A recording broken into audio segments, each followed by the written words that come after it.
Hello and welcome to the special Pride Month edition of CSA's Vital Times podcast series.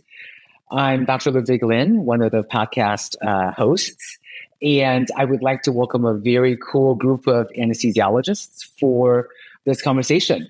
I'm just going to introduce one real quick. Dr. Maricela Sanchez is from a small town in rural Eastern Washington state. She attended medical school at Stanford and did her medical training in New York City, including a regional anesthesia fellowship. She then returned to her hometown of Prosser, Washington, to practice anesthesiology.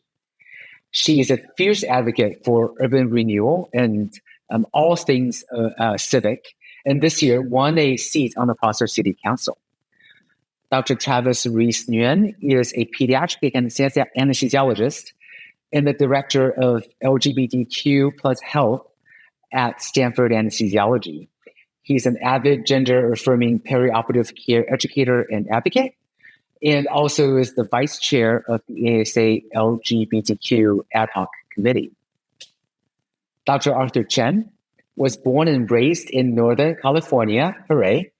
He completed his medical training on the East Coast and now works as an obstetric anesthesiologist at UCSF. Thank you all for being here today. And I'm just going to say that I will refer to everybody by their first names for the rest of the conversation. And just as a super broad topic and a way to get the conversation started, I just wanted to pose to all three of you this question. What does it mean to you on a daily basis to be a LGBTQ anesthesiologist? Let's start with Maricela. Hello, everyone. I'm very happy to be here today and to be discussing this topic. I think that the most important thing for me is just having that ability to be a safe space for patients and to connect with patients in an area where I think there may be a certain amount of fear or trepidation, especially in a medical setting, to be coming in and to be unsure as a patient over whether their concerns are going to be understood, whether their family and partner dynamics are going to be valued and respected. And so for me, I think that's ultimately the most important thing, is just being able to have that connection and understanding with patients when I first meet them. Cool. Arthur? That's actually such a great first opinion, because this is, I think, something I still struggle with. So I wanted to respond a little to what Maricela was mentioning. For me, I feel like when I am on the other side and I'm like the patient, I think I do find it kind of welcoming and supporting if someone shares some of those personal identities with me and I happen to share that. But, when I am in my physician role, I feel like I don't really know how much I should or want to share sometimes. And maybe it's because in the perioperative period, we really don't have that much time. I think sometimes they don't really feel like I have enough space to kind of go to some of those kinds of details. But that's actually personally something I still kind of struggle with, because I think I appreciate it when I'm on the other side, but then I don't know how it comes across to others. So it's still something actually I'm still balancing. Yeah, I think that's a really good point. Yeah. Sorry, Travis, go ahead. I agree with both of those. Thank you for having me, first of all. I'm excited to have this conversation. I agree with both sides of this. I vividly remember never having met an LGBTQ anesthesiologist before choosing this specialty. And I made a pact with myself that I was never going to allow that to happen to other people, which is why I live so incredibly out at work and in my own personal life. And I've seen it on both sides. I have been that patient when I was younger, and the doctor asked me which girls I was finding attractive or cute, and it makes you close yourself off, right? So being your authentic self is not only positive for you and just fulfilling your own life and mental health and well-being and all this burnout, but then it does have such a positive impact on our patients. And Arthur, you're saying, yeah, I don't know how to do it or to what level.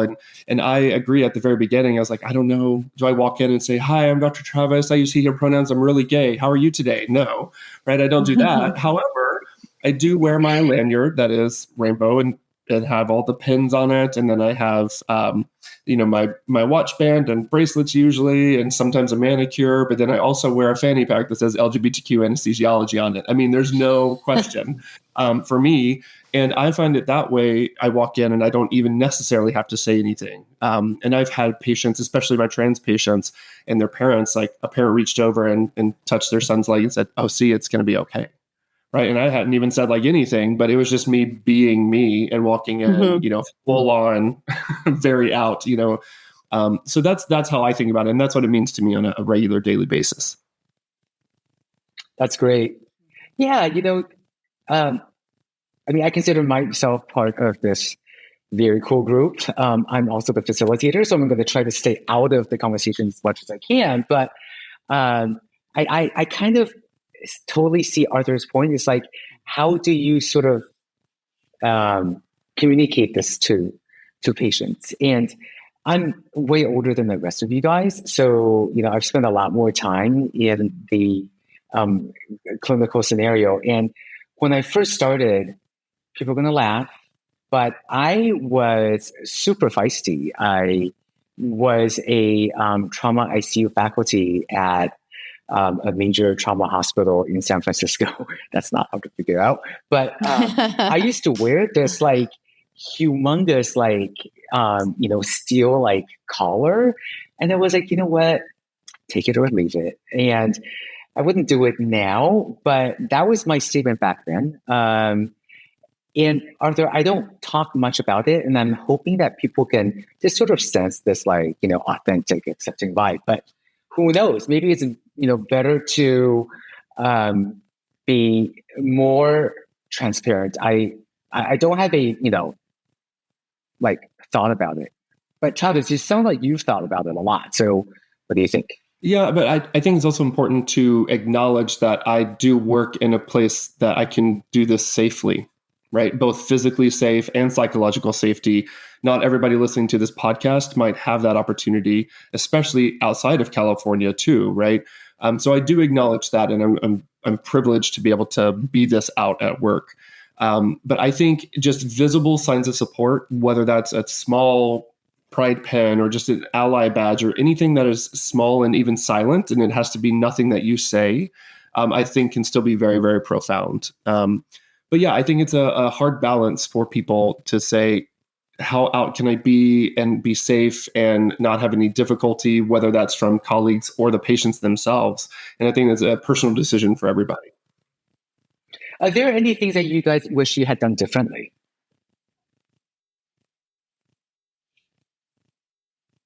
During training or? Any period of time, things that you regret?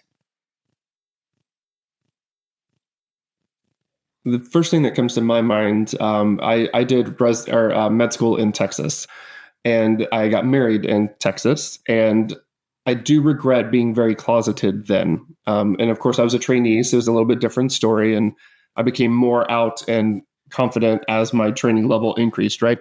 But I would have patients ask me about my wife. They would see my ring and ask me about my wife, and I had to, on a daily basis, decide, was I going to come out to them? Was I going to closet myself? Do I just answer it in a nondescript, oh, they are fine, that kind of thing. And oftentimes I would just, oh, she's great, thank you, and move on, right? So I do regret that. At the right time, I think it was the right choice for me, but I regret not being fully authentic to myself, because I know that hurt me in the long run, because I would come home every day kind of sad about it. That would be one of my biggest regrets.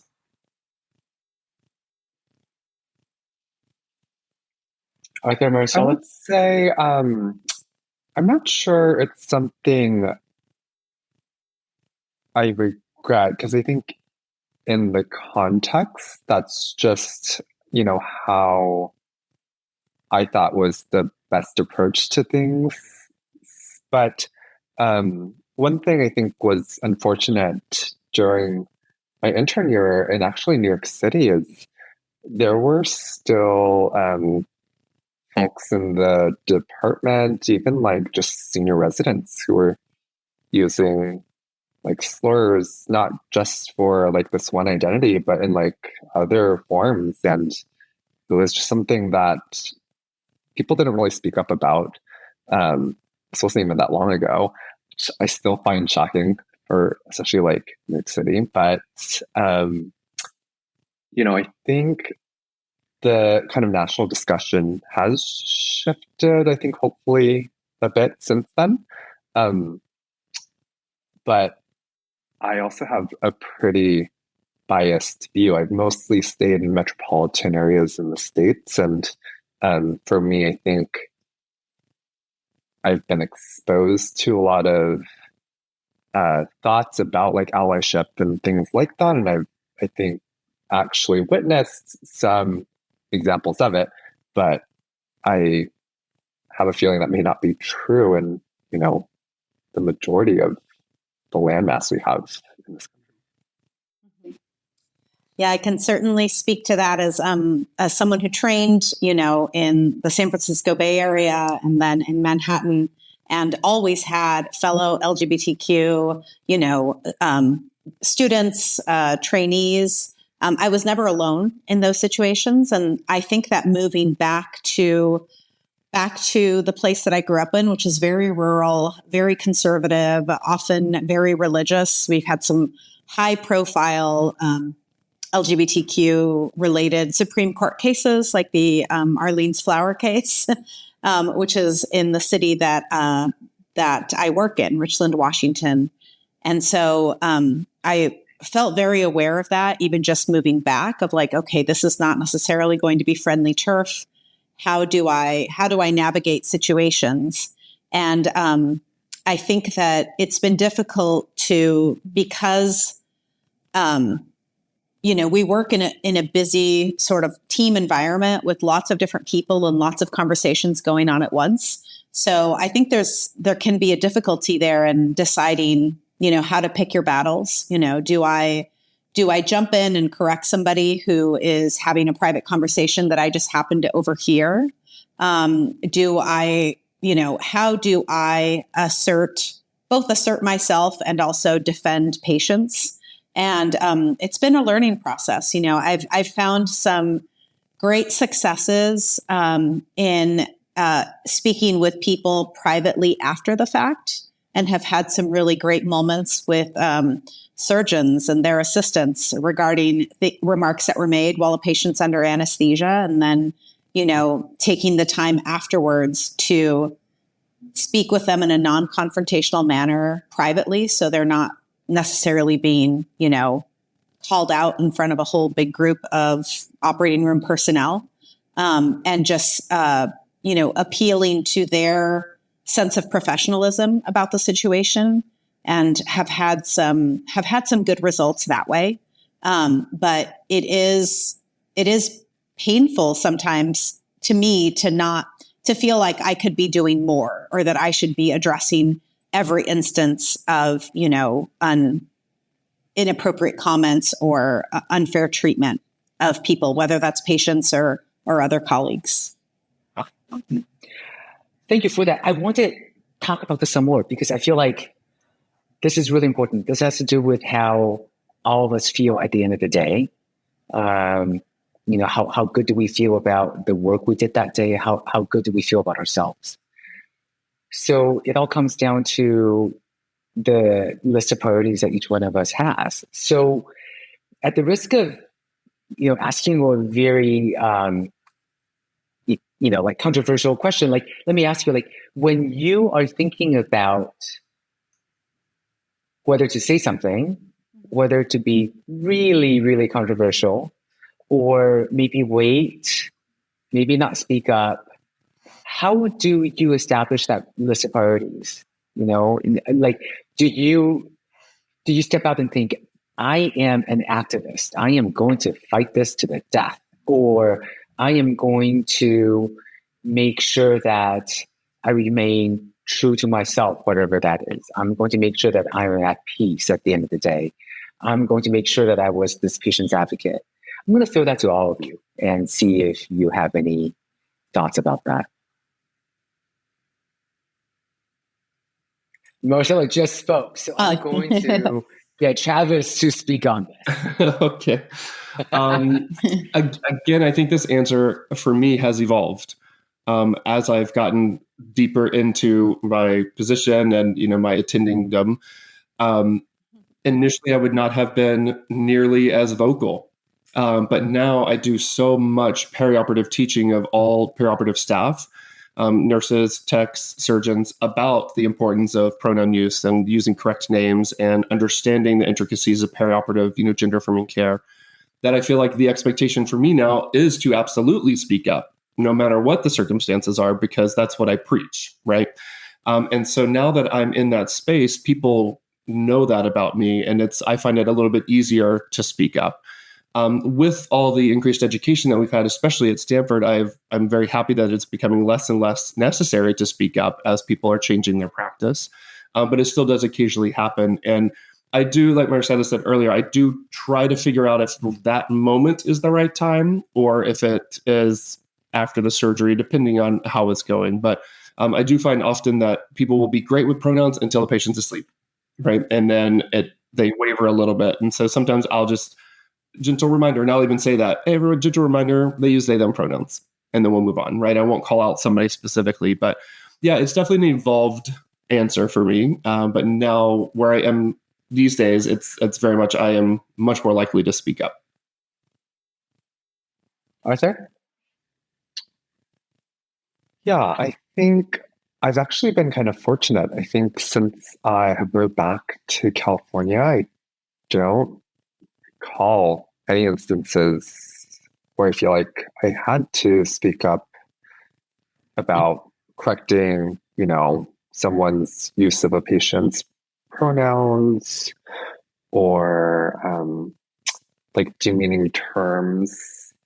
So I think that's a big plus already, at least from my personal experience. But yeah, I think there's just still so much hierarchy and like power differentials in medicine, at least in training and academic medicine. And I think it's oftentimes probably the learners who are like seeing this. Like, now that I'm an attending, maybe some people are not quite as vocal in front of me. Like, it's kind of hard to believe now. I think, when I was a resident, I was more privy to certain private conversations, and now maybe I'm like not a part of those anymore. I'm not able to hear those. So, yeah, things have evolved, perhaps. Yeah, and I would second that. Yeah, and just that comment about how there are still such strict hierarchies within our profession, and I find that if I look really honestly at the way that I will respond to situations, as much as I would like to not be working in this hierarchy and to be just free of it altogether, I recognize that within myself. I'd be much more likely to correct, a scrub tech or a nurse and be like, listen, this is a situation here, please respect the patient.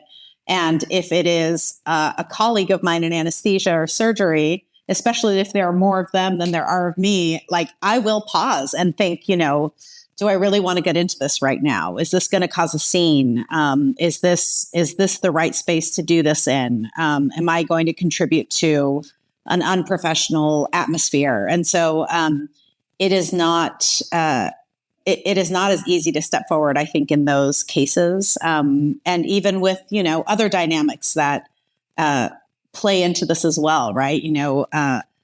I, as a woman speaking up to a colleague who is a man, I, as a woman of color, speaking up to a colleague who is white, like there's all of these intersecting identities that we have that sort of factor into this hierarchy. And I would like that to not be so. And I would like to continue to be better about not feeling bound to such hierarchies. But if I'm honest with myself, they do factor in.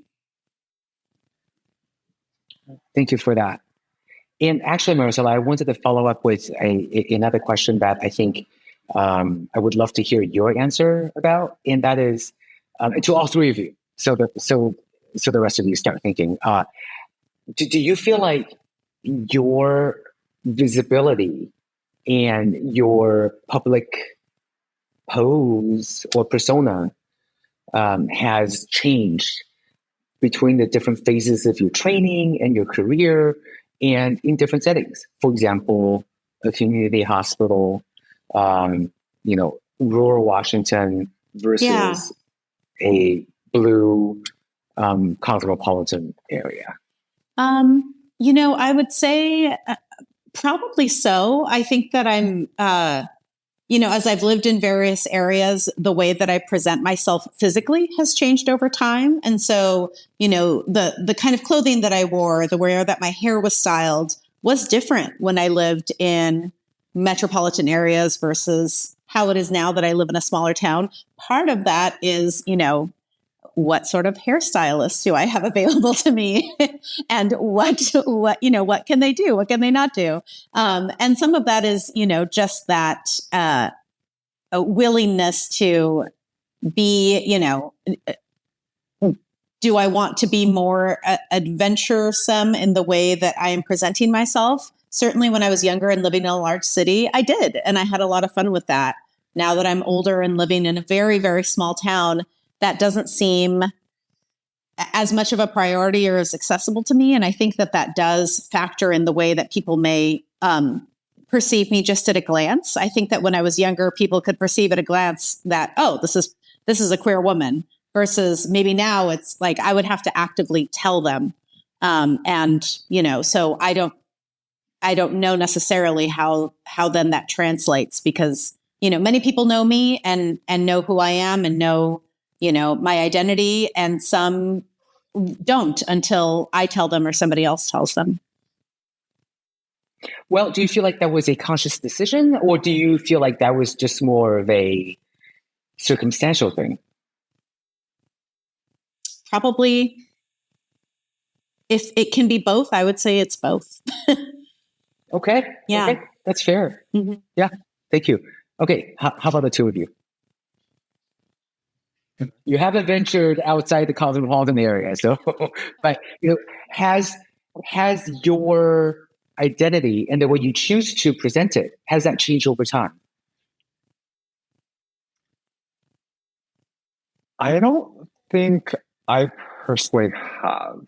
And I think this is something I am conscious about to some extent. I think one of the things about like representation and like media and things like that, I think one of the things that I've always kind of hoped for, and I think, at least American media has moved a little bit more towards, is like, there can be multifaceted like LGBTQ identities, right? Like if they show up in like a TV show or something like that, that doesn't have to be like the only thing that like defines them. And, I would say that is how I think I am too. Like I have multiple identities that are important to me, and this is just one of them. So for me, I think this is also kind of looping a little back to kind of the first topic we had talked about. Like, I think we also see this in some of the responses in studies where patients have been interviewed. I think for some situations, like this queer identity is maybe first and foremost, but that may not always be true in like a medical setting.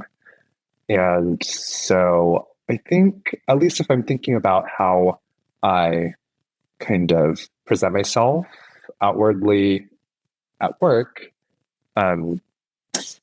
it's not typically an identity that I like promote about myself. It's not something I think, I have any hesitation about answering if I'm asked about, but maybe it's just also I'm maybe a little more formal at work. I think when I'm at work, I think oftentimes I'm kind of just talking about work. I'm not usually the one socializing and talking about like the concert I went to this past weekend or something like that. But yeah, that was my best attempt at that talk for now. I'm going to turn it over to Travis. Okay. And I think I'm probably the opposite. And that goes back to that experience for me of never knowing an LGBTQ anesthesiologist and being that scared patient for me. And that's why I am so very much out in professional spaces. And what I love about it actually is because, I preach this authenticity in a way that just because I wear all this stuff doesn't mean that I'm being more authentic than others. No, I'm still being myself, just like you're being yourselves in the spaces and to the extent that you're able to or comfortable with. But for me, because I am in such a location that I have that safety is why, like rainbows everywhere, right? Because I want it to be known and I'm not obnoxious about it. I just wear the stuff. And so that has definitely changed, right?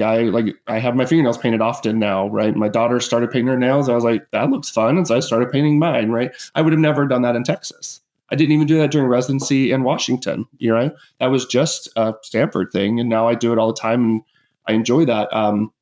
So it's definitely changed over time. And I'm definitely, it's a benefit of where I work, right? And the political landscape and the psychological safety I have, but definitely has changed.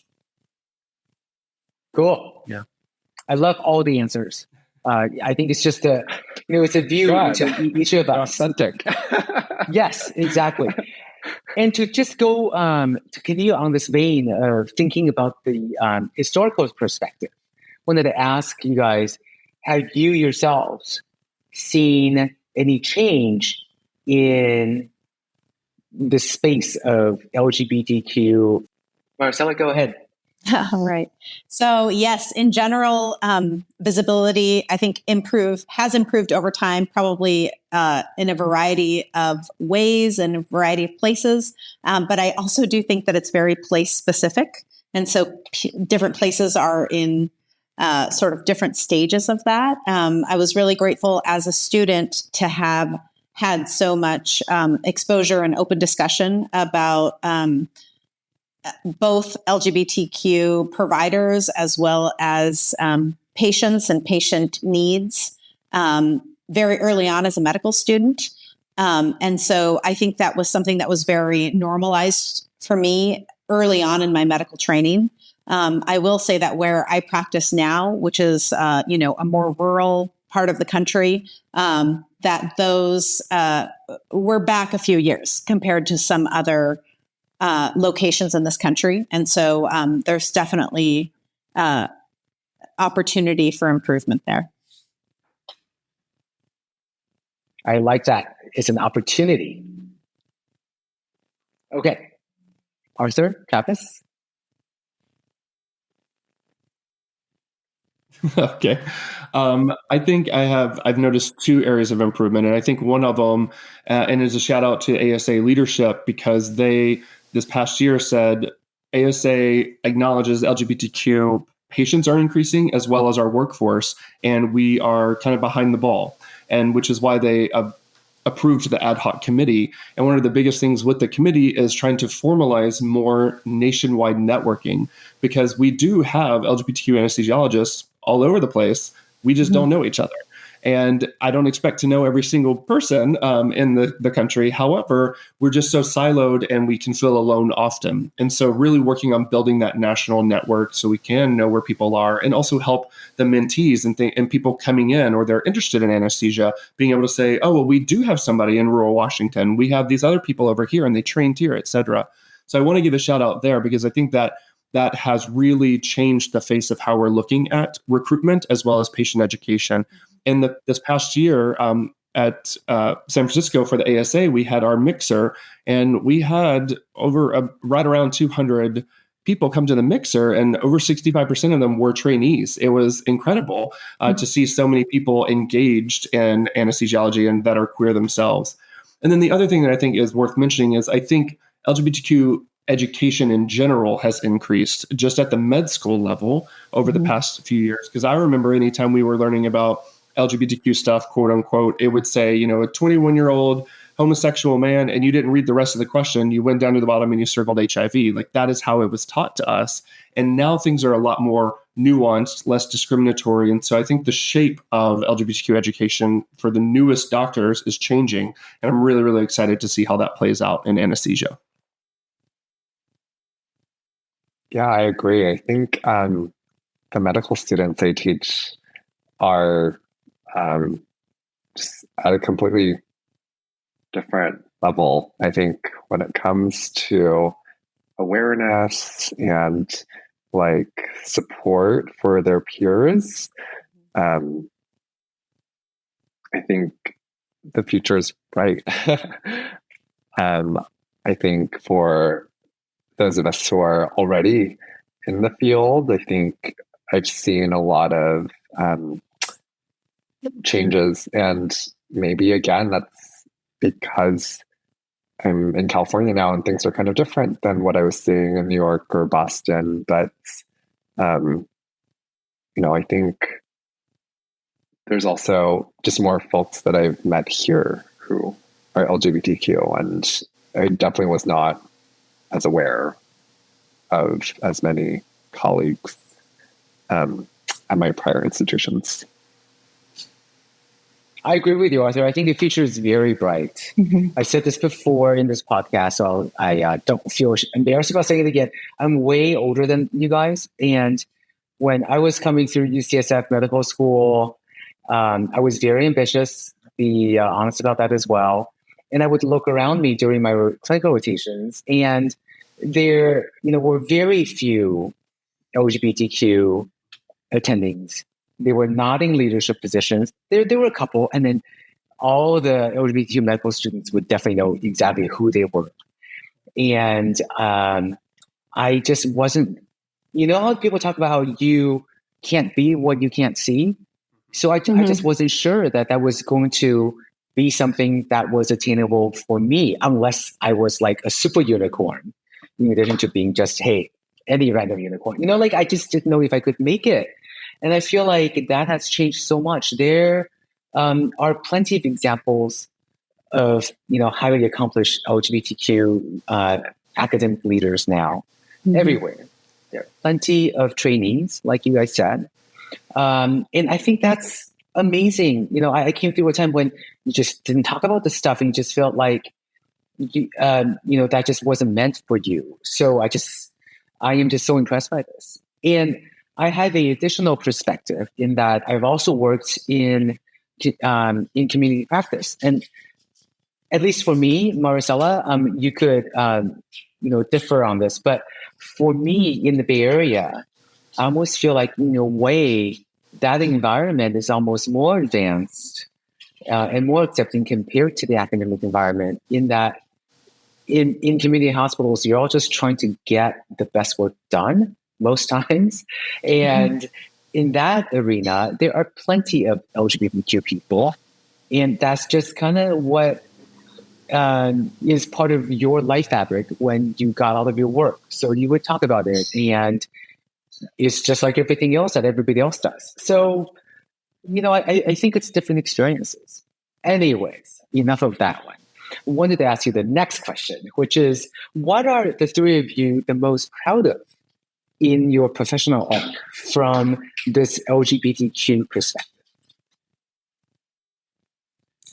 I think we sort of discussed a little bit how important it is for students and younger people to see representation. So for younger queer students or trainees to see queer attendings. But I think it is also very, very important for straight people, young and old, to see queer medical professionals. I think it's good. I think it's good for everybody to see that representation and to have it register in their minds that, queer does not mean necessarily subversive on the margins, not, queer can absolutely be professional, accomplished, intelligent, driven, and to have those correlations made with the larger society, I think is so important.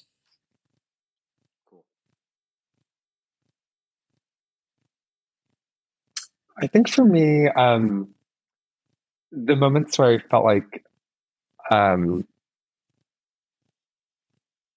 it was more palpably pertinent, like I recall like a patient coming for a gender affirming surgery, or there was a couple who were on labor and delivery for like their first child, and just in the brief kind of pre-op or consultation encounter, honestly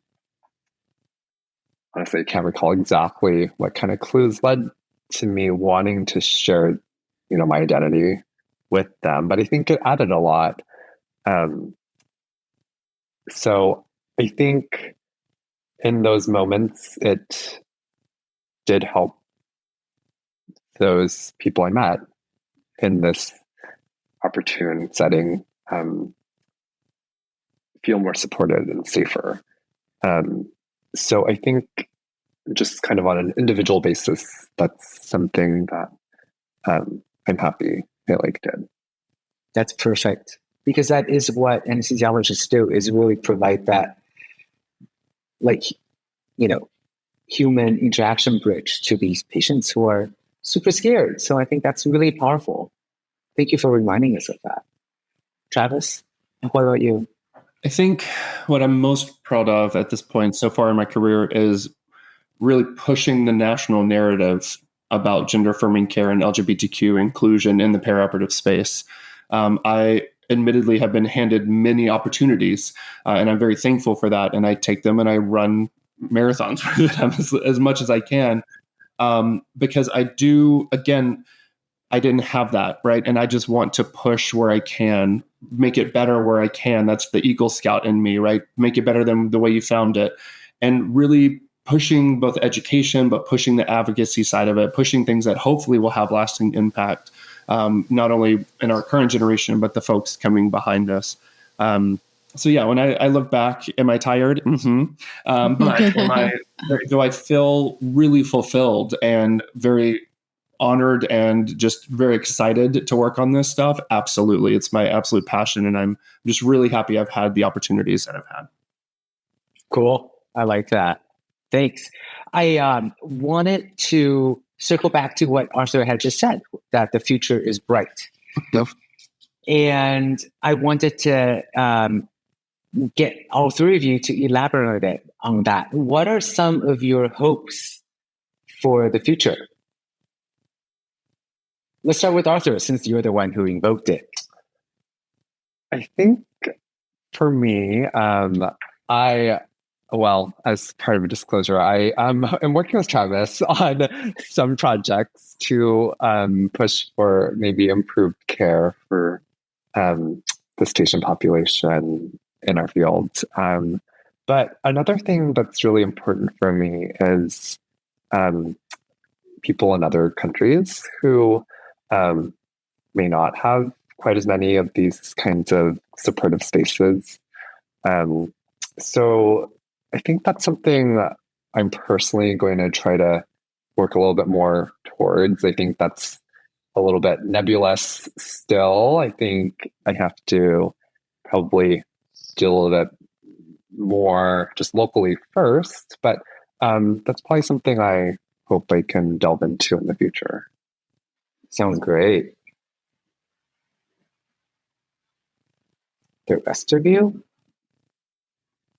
So I do see a very, it is refreshing and so promising just to see how younger generations are not really skipping a beat over issues of gender and sexual identity. And it's been wonderful to see how kids who are high school aged are just, really advocating for themselves, advocating for their friends, advocating for kids who are not their friends. It's kind of like a no-brainer issue for young people across the board, even in my very conservative corner of Washington State. And that has been very consistent. And I see that town to town. And so that is wonderful to see, because I think that ultimately that is going to extend itself into all areas, all professions, all industries. And that just makes me so happy for kids who are growing up in an environment where they don't necessarily have to feel so alone or so afraid. And I totally agree. And I think that what really makes my heart the happiest, and when I think the future is bright, is really like 14, 15, something like that % of graduating med students are queer. That is amazing to me, right? That was not the case when I was in medical school, and that wasn't that long ago at this point. But I think because that, just like you said, it's going to translate into all types of patient care, right? Medicine is going to be better because representation is better. Now we just need to figure out how to get them and pull them all 14% into anesthesiology, right? And we're working on it. But I just think that with that new generation coming up, I'm constantly being contacted by people through Twitter, X, and other platforms saying, I've read your work, I've read other people's work in this space. I'm really curious how I can get involved with that. How can I do it? I've never seen this stuff before. And I'm so happy thinking, not only are there people out there that are conscious about it, but they're going to be my replacements, which is fantastic. Right? It's time, let's bring them in. Let's keep that passion going. It's all out there. And so that's when I think the future, it is better patient care. It is that better representation, and people are going to lead the charge. And I'm really excited about it. Very cool. Well, this has turned out perfectly, because it's almost time to wrap up this conversation. But I wanted to ask each one of you whether there was something that you wanted to make sure that you left with our audience before we sign off.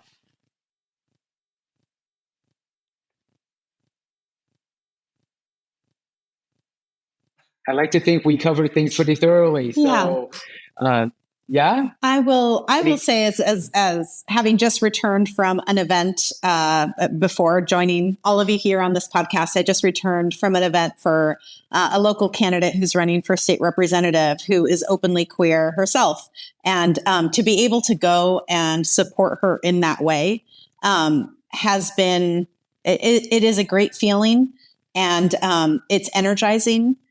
And I think that, in our positions that we have within our profession and within, society in general, I think the ability for us to now turn around and support others is a wonderful privilege and responsibility. And I would encourage all of us to take that on to whatever extent we can. Beautiful. Travis, Arthur? I was just going to say, I encourage you all to be as authentic as possible. It brings so much happiness and just wealth of fulfillment for me. And that definition is different for everybody, right? But find those places, find those programs, find those allies, more importantly, right, that make you feel safe throughout your training, and just live your best life. We are here. We're queer. We're not going anywhere. Anesthesia is the best. So reach out, find your community. I wanted to thank the three of you here, but also the people out there who might be tuning in for all the moments that you've had taking care of patients and supporting all of the LGBTQ people out there in your community and in your work. Awesome. I like that sentiment a lot. And it comes back to that, right? Supporting each other, supporting our patients, doing the best work. And yeah, I think there's too much going on to not be authentic. Yeah. Really. So you guys, thank you so much. Happy Pride Month. And I am so grateful that I got the chance to speak with Maricela Sanchez, Travis Reece-Nguyen, and Arthur Chen for this California Society of Anesthesiologists Vital Times conversation. All right, everybody take care.